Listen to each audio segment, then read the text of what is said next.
We might not get to the right places, which is a different issue, but people don't starve because there isn't food on the planet anymore. Sure. And that took one generation. And so I look at it and I go, this generation, our generation today, well, it's possible to make absolutely amazing changes in the world in a generation. So I use that as my anchor for when things don't quite go the way that I'd love to go, okay, just because it's this moment, the generation, we can still do it. Yeah. Nice. It's really nice when talking about sustainability, but yeah, actually talking about like the intersection between two fields, like bringing the wealth of knowledge, in your case, from like business, finance, and then implementing, because we really need, like in sustainability, yes, we need the passion, but we need the knowledge from this different field.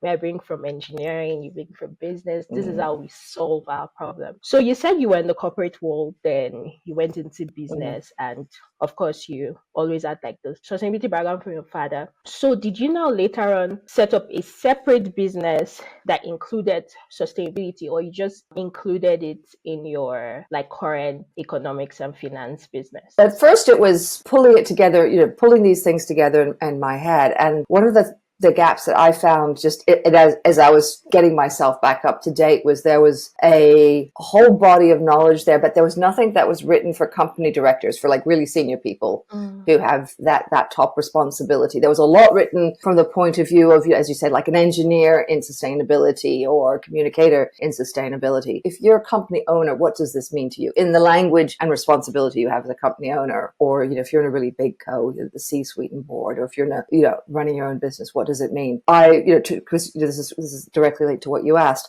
So because I've written and published books before, I said, okay, like, how do I explain this? A friend who is a senior partner at Accenture asked me, he goes, you seem to have your head around it. He goes, like, write something for me, write 3,000 words for me to explain this to me. Like, why on earth do I care? So, he was hardcore business. He's really like, what are we care?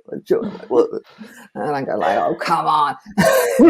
Anyhow, so I took it as a challenge. I thought, okay, so how would I explain it to him in a way that would make sense to his business brain? Like, what are the pieces his business brain needs to understand to go, this is why I need to pay attention to this and not just go and push it off somewhere else. I sat down and I wrote 3,000 words, which actually probably ended up more like 4.